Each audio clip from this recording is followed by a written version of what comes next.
ఇచ్చిన మాట ప్రకారం కాంగ్రెస్ ప్రభుత్వం రైతు రుణమాఫీ చేస్తుందన్నారు పీసీసీ అధికార ప్రతినిధి గౌరీ సతీష్.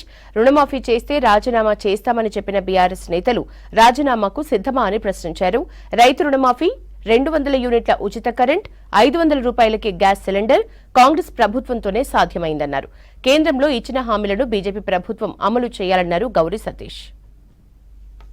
గౌరవ ముఖ్యమంత్రి, ఉప ముఖ్యమంత్రి అందరూ తెలంగాణ రాష్ట్ర ప్రజాప్రభుత్వాన్ని రసాదులైనటువంటి రేవంత్ రెడ్డి గారు, బట్టి విక్రమార్క గారు అందరూ కూడా తెలంగాణ రాష్ట్రంలో ఉన్నటువంటి రైతాంగానికి ఒక మంచి కానుక యావత్ తెలంగాణ రైతులందరికీ కూడా 2 లక్షల రుణమాఫీని అందించడం అనేది చాలా అర్చించదగ్గ విషయం.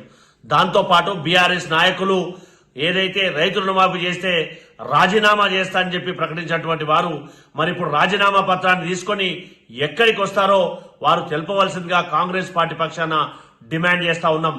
రైతులకు ఎప్పుడు వెన్నుదన్నుగా ఉండేది కాంగ్రెస్ పార్టీయే. గతంలో ఫ్రీ కరెంట్ ఇచ్చినటువంటి ఘనత కాంగ్రెస్ పార్టీది. 200 యూనిట్లను ఫ్రీగా అందించినటువంటి ఘనత కాంగ్రెస్ పార్టీది. అదే రకంగా 500కు సిలిండర్ అందించినటువంటి ఘనత కాంగ్రెస్ పార్టీది. కాబట్టి చెప్పిన మాట నిలబెట్టుకునే పార్టీ కాంగ్రెస్ పార్టీ. కాబట్టి ఇప్పటికైనా అవాక్కులు చెవాక్కులు మాట్లాడే బీఆర్ఎస్ బీజేపీ నాయకులు తస్మాత్ జాగ్రత్త.